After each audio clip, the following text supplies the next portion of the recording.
नमस्कार। प्रभा साक्षी news network के खास कार्यक्रम पार्लियामेंट डायरी में आप सभी का स्वागत है।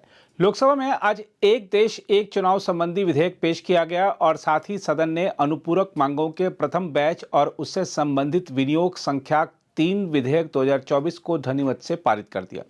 वहीं राज्यसभा में संविधान पर चर्चा के दौरान विपक्ष ने सरकार को जमकर घेरा और सरकार ने भी जवाबी पलटवार किया।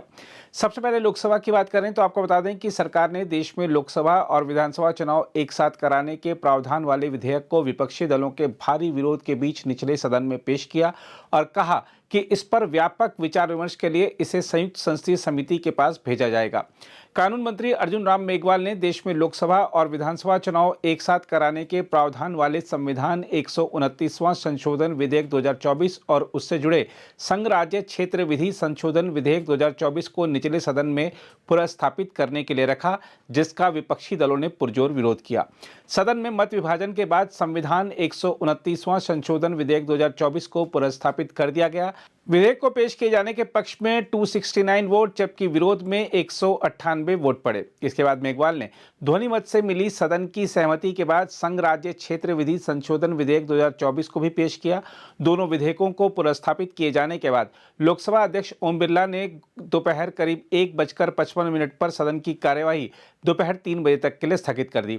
यह पहली बार था कि नए सदन में किसी विधेयक पर इलेक्ट्रॉनिक मत विभाजन हुआ। विधेयक पर विपक्षी दलों के विरोध के बीच गृह मंत्री अमित शाह ने कहा कि जब मंत्रिमंडल में चर्चा के लिए विधेयक आया था तो प्रधानमंत्री नरेंद्र मोदी ने स्वयं मंशा जताई थी कि इसे संयुक्त संसदीय समिति के विचार के लिए भेजा जाना चाहिए। वहीं एआईएम के नेता असदुद्दीन ओवैसी ने आरोप लगाया है कि यह संघवाद के खिलाफ है। उन्होंने कहा कि संसद को ऐसा कोई कानून बनाने का अधिकार नहीं है जो मौलिक अधिकारों के खिलाफ है। I rise to oppose this draconian unconstitutional bill, sir. Owaisi के बाद सर मुझे सिर्फ 2 मिनट दीजिए सर। ओवैसी के बाद Sir, this bill violates the right to democratic self-government, which is part of Article 1419. And if a legislative assembly is dissolved, sir, and midterm elections are conducted, the tenure of that assembly will not be for 5 years, sir.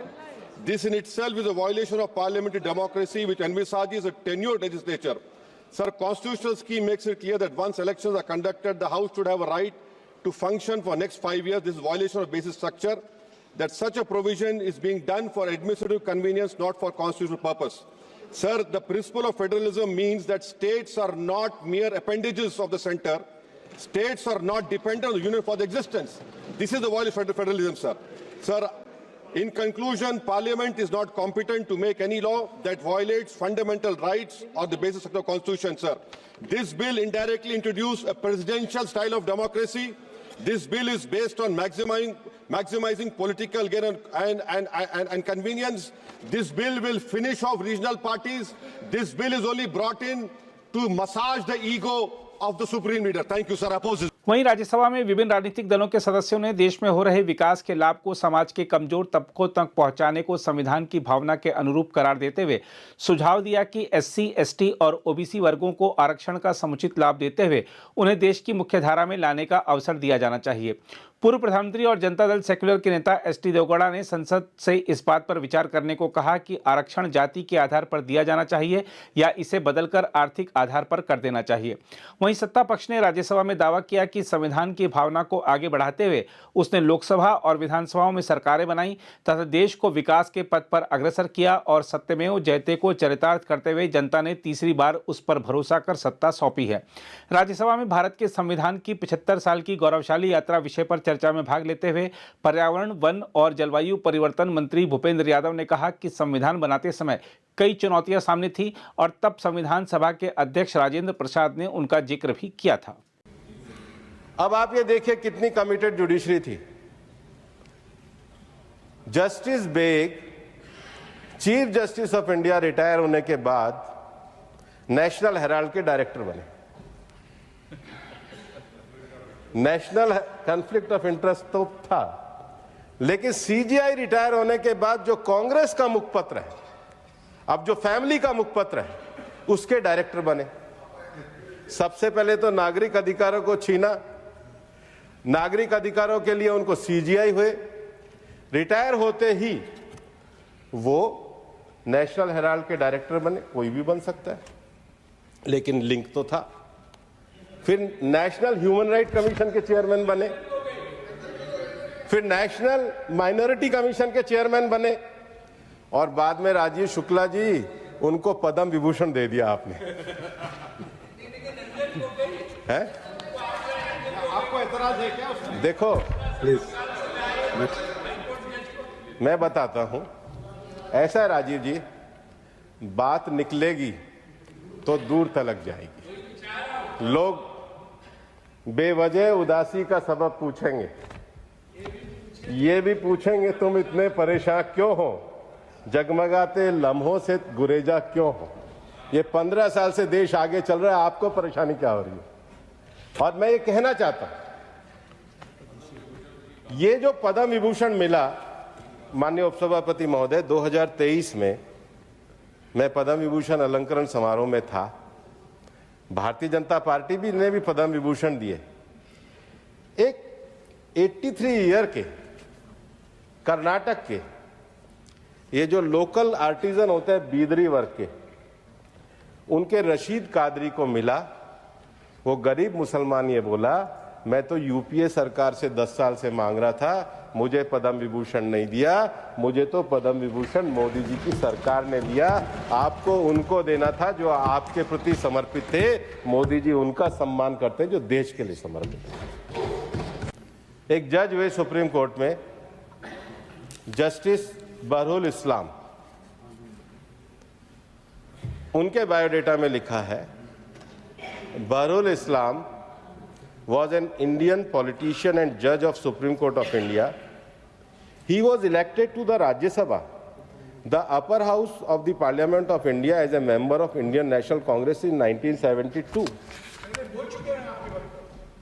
He resigned from the Rajya Sabha to become a judge in Guwahati High Court, where he eventually retired as Chief Justice.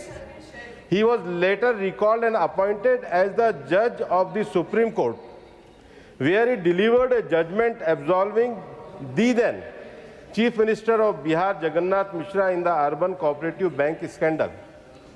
उसके बाद फिर उन्होंने पद छोड़ा, फिर आपने उनको चुनाव लड़ाया और फिर राज्यसभा में लेकर के। जब दिल्ली में 1984 का दंगा हुआ, तो 1984 के दंगे में आपको जांच के लिए एक कमीशन की आवश्यकता थी, और आपने जांच के लिए जस्टिस रंगनाथ मिश्रा का कमीशन बनाया। कमीशन की रिपोर्ट क्या थी?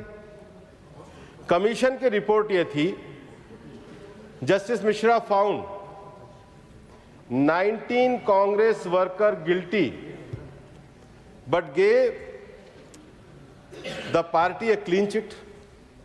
कांग्रेस के 19 नेता इन्वॉल्व हैं और कांग्रेस पार्टी को क्लीन चिट है। ही डिक्लेयर्ड, और उन्होंने कहा कि the rights which had a spontaneous origin later attained channelized method at the hands of gangster। ये दिल्ली की हालत आपने उस समय करी थी, ये दिल्ली की स्थिति आपने की थी, और उसके बाद तो आपने उनको राज्यसभा का भी सदस्य बनाया, सीजीआई भी बनाया। ये जो एक मैंडेट था, शायद आपने अगर कॉन्स्टिट्यूशन की किताब जेब में रखने की बजाय संविधान निर्माताओं का इलस्ट्रेशन देखा होता, तो आप संविधान की आत्मा के साथ चलते, केवल पेपर के साथ और शब्दों के साथ नहीं चलते। अगर आप भी लेना चाहते हैं देश दुनिया की तमाम जानकारी, तो आज ही सब्सक्राइब करें हमारे चैनल को। साथ ही नीचे दिए बेल आइकन को जरूर दबाएं ताकि हर अपडेट आप तक पहुंच सके।